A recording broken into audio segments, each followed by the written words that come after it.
Hello student. Hello, आइए पढ़ते हैं बीटीसी डीएलएड द्वितीय सेमेस्टर। इसके अंतर्गत हम लोग पढ़ रहे हैं वर्तमान भारतीय समाज एवं प्रारंभिक शिक्षा। पिछले दिनों हम लोग पढ़े थे प्रकृतिवाद और प्रकृतिवाद की भूमिका, अर्थ एवं पाठ्यक्रम को। आज हम उस प्रकृतिवाद के नेक्स्ट बिंदुओं पर, अगले बिंदुओं पर चर्चा करेंगे। आइए पढ़ते हैं प्रकृतिवाद के अनुसार शिक्षक।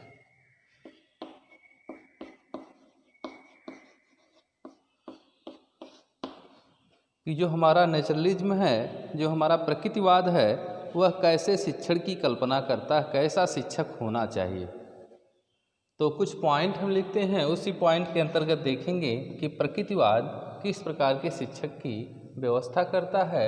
वैसे प्रकृतिवाद तो प्रकृति को ही मूल शिक्षक मानता है। प्रकृति ही क्या है? शिक्षक है।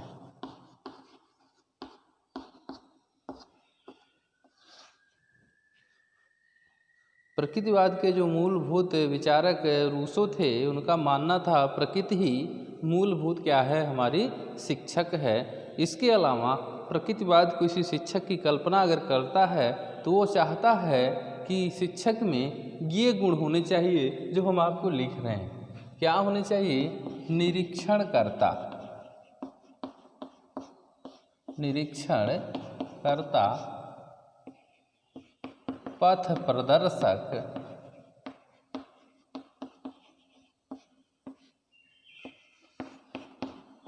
प्रकृति का ज्ञाता,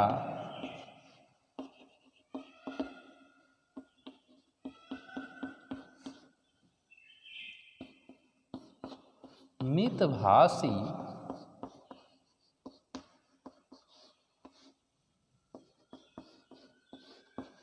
ज्ञानी,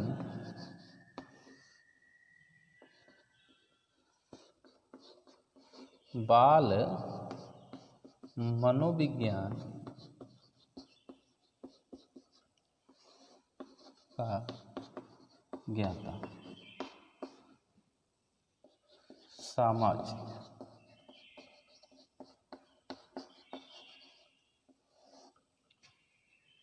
ये प्रकृतिवाद चाहता है कि प्रकृति ही सर्वश्रेष्ठ शिक्षक है। जो भी कुछ हम सीखते हैं वो प्रकृति से ही सीखते हैं। जो भी कुछ हमको सीखना है वह हमको प्रकृति सिखाएगी। प्रकृति के अलावा कोई भी अच्छे ढंग से हमको शिक्षा नहीं दे सकता है। इसके अलावा हर्बर्ट स्पेंसर, आज जिन्होंने हम प्रकृतिवाद का मूलभूत पाठ्यक्रम हमको तैयार करके दिया, उनका मानना था कि अगर प्रकृतिवाद में शिक्षक का कोई स्थान है तो उसमें ये गुण होने चाहिए। क्या? वह निरीक्षण करता होना चाहिए, अर्थात छात्रों का जांच पड़ताल और विषय वस्तुओं की जांच पड़ताल करने वाला होना चाहिए। इसके अलावा पथ प्रदर्शक होना चाहिए, रास्ता दिखाने वाला होना चाहिए। रास्ते पर ले जाने वाला नहीं बल्कि रास्ता दिखाने वाला होना चाहिए, जिससे बच्चे स्वयं उस रास्ते पर चल करके क्या कर सकें? उसको सीख सकें। पथ प्रदर्शक, पथ मतलब रास्ता, प्रदर्शक मतलब दिखाने वाला। तो प्रकृतिवाद के अनुसार शिक्षक में एक गुण यह भी होना चाहिए कि वह छात्रों को सही रास्ता दिखाए। इसके अलावा जो प्रकृति है, प्रकृति को दो भागों में इसने बांटा था, एक भौतिक प्रकृति और एक बालक की प्रकृति। अर्थात बालक और भौतिक प्रवृत्ति दोनों का ज्ञान इस शिक्षक को होना चाहिए कि आखिर ये भौतिक प्रकृति जो हमारी आंखों से प्रत्यक्ष हमको दिखाई दे रही है, ये आखिर है क्या? इसका आखिर रहस्य क्या है? ये आखिर हमको क्या शिक्षा देती है? इसके अलावा बालक का जो स्वभाव है, बालक की जो आदतें हैं, बालक की जो मूल प्रवृत्तियां हैं, बालक का जो व्यवहार है, वह भी प्रकृतिवाद के शिक्षक को ज्ञात होना चाहिए। तो प्रकृति का ज्ञाता होना चाहिए। उसके अलावा मितभाषी, ज़्यादा वाचाल नहीं होना चाहिए, अधिक बोलने वाला नहीं होना चाहिए, बल्कि वह थोड़े में अधिक शब्दों को कहने वाला होना चाहिए। मितभाषी मतलब कम बोलने वाला होना चाहिए, ज़्यादा वाचाल या बड़बड़ करके बोलने वाला होना नहीं चाहिए। तो ये मितभाषी हुआ। तो पांचवा है ज्ञानी।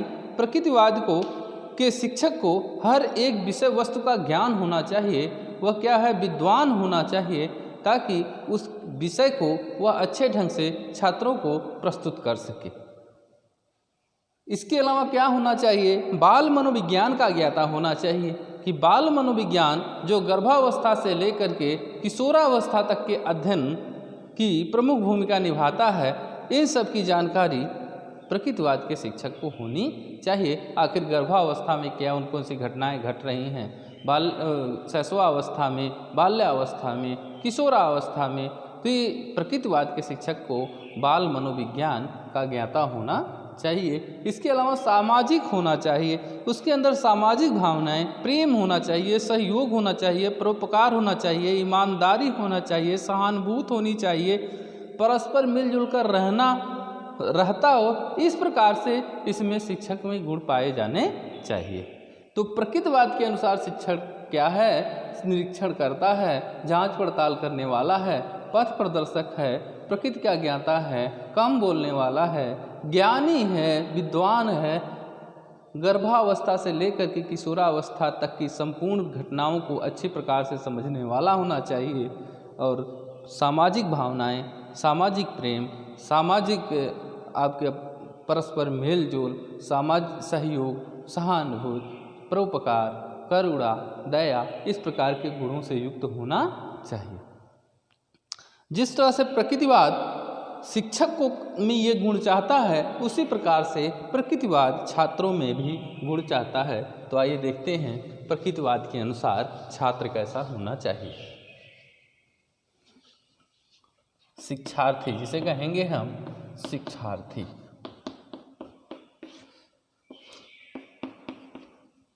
पहली बात तो प्रकृतिवाद का शिक्षार्थी आध्यात्मिकता से दूर होना चाहिए।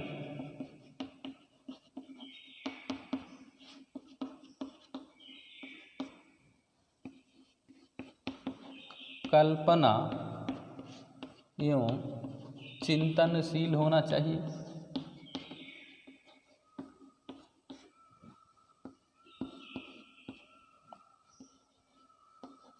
प्रकृति के प्रति प्रेम,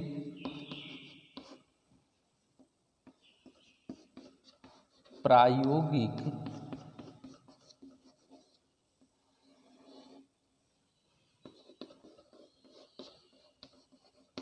सिद्धांतों व नियमों में रुचि,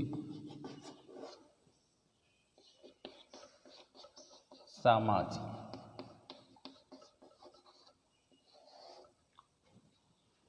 जिस प्रकार से हम शिक्षक को पढ़े, उसी प्रकार से प्रकृतिवाद चाहता है कि हमारे विद्यार्थी, हमारे छात्र, हमारे शिक्षार्थी में भी कुछ गुण होने चाहिए, ताकि उसे प्रकृतिवादियों के पाठ्यक्रम को अच्छे तरह से पढ़ाया जा सके।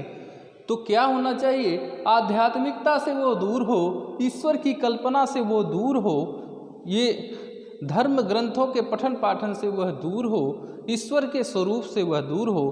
तो वह सब कुछ समझे जो प्रकृति समझती है, वह सब कुछ प्रकृति को जाने, प्रकृति को समझे, ईश्वर की कल्पना उसके मस्तिष्क में नहीं होनी चाहिए। तो ये है प्रकृतिवाद, आध्यात्मिकता से दूर होना चाहिए।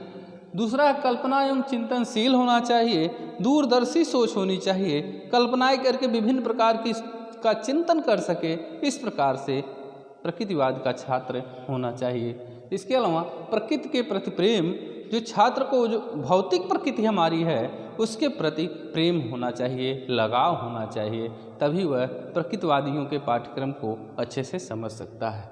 इसके अलावा प्रायोगिक होना चाहिए, प्रयोग के आधार पर सारी चीज़ें सिद्ध करके सीखने वाला होना चाहिए। ये नहीं कि झूठे कोई सुना दिया हम उस पर विश्वास कर लें, नहीं, प्रयोग के आधार पर वह वस्तुओं को सिद्ध करके ही उनकी सच्चाई जानने वाला होना चाहिए। इसके अलावा सिद्धांतों व नियमों में रुचि होनी चाहिए, जो विज्ञान के नियम बने हुए हैं, विज्ञान के सिद्धांत बने हुए हैं, उनमें वह इंटरेस्ट ले, रुचि ले, ऐसा विद्यार्थी होना चाहिए।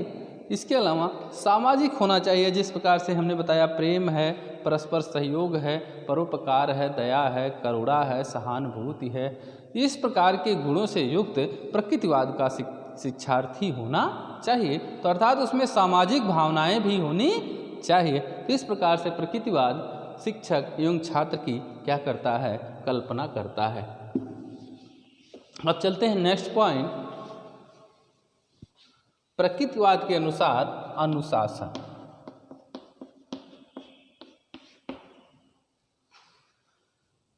ये कहता है, प्रकृतिवाद कहता है कि बालक को मुक्त खोल दो, मुक्त अनुशासन।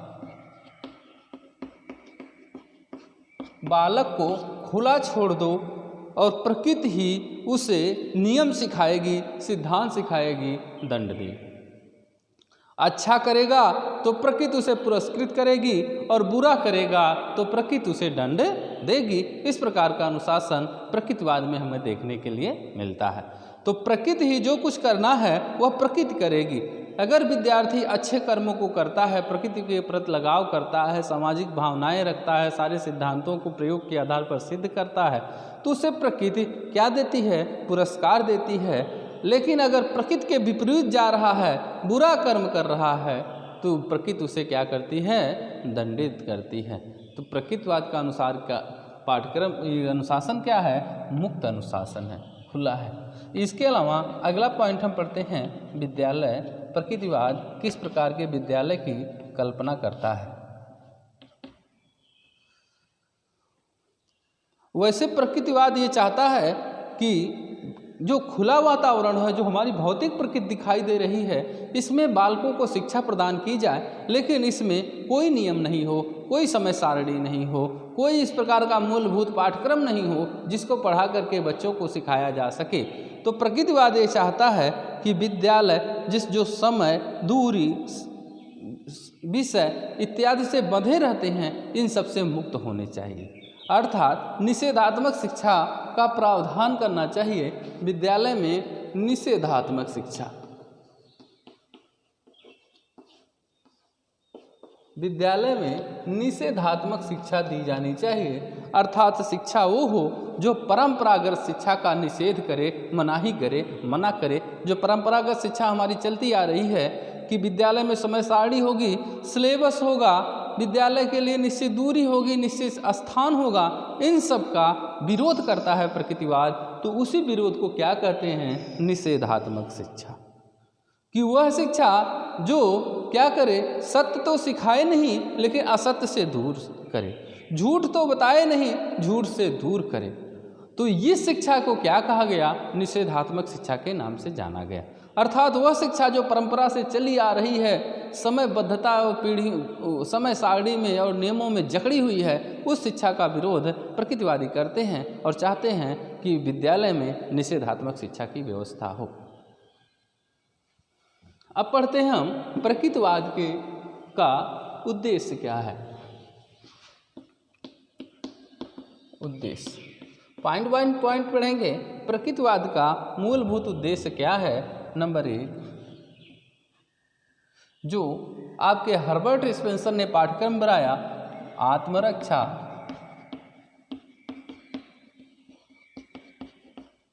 संतति पालन,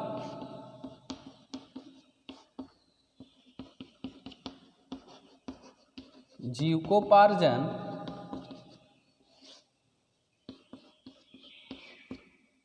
सामाजिक, राजनीतिक,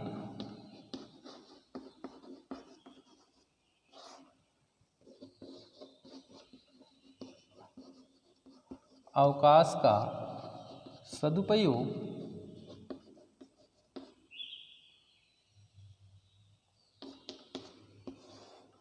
इसके अलावा स्वतंत्रता, निषेधात्मक शिक्षा,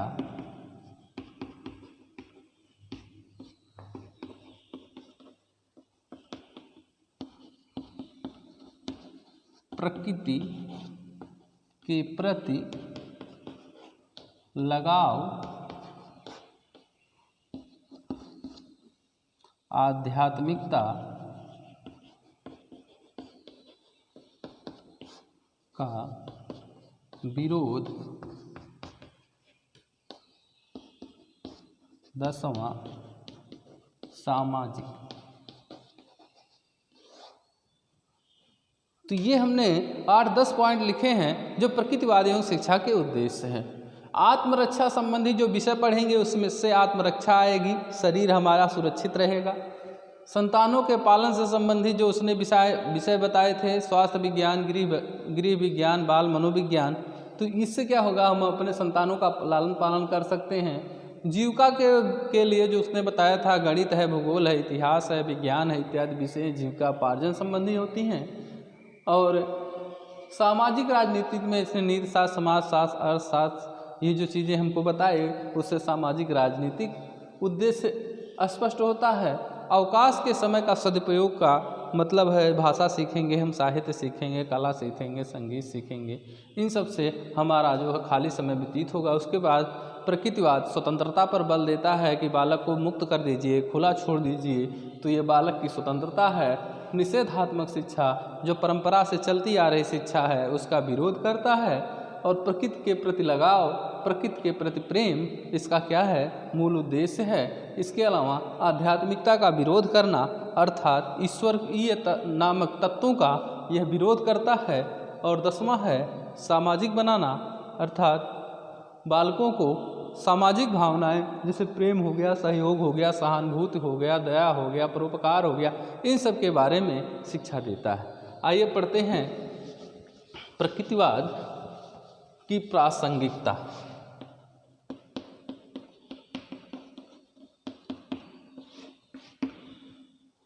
प्रकृतिवाद की प्रासंगिकता।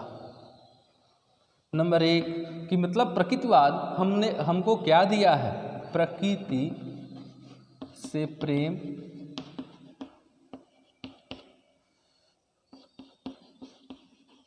सिद्धांतों व नियमों की जानकारी, स्वतंत्र चिंतन,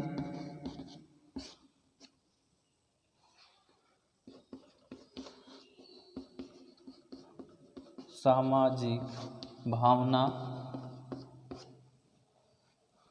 तो प्रकृतिवाद हमको क्या दिया है कि प्रकृति से प्रेम करते रहिए, प्रकृति से लगाव करते रहिए, जो विज्ञान के नियम और सिद्धांत हैं उनको मानते रहिए, उनकी मान्यता करती रहिए और खुले रूप से चिंतन करना चाहिए, मुक्त वातावरण में चिंतन करना चाहिए। सामाजिक भावना अर्थात लोग एक दूसरे से मिलजुल कर रहें, सहानुभूतिपूर्वक रहें। तो इस प्रकार से प्रकृतिवाद ने हमको ये सारी चीज़ें दिया है जो आज अपना करके हम अपना जीवन व्यतीत करते हैं।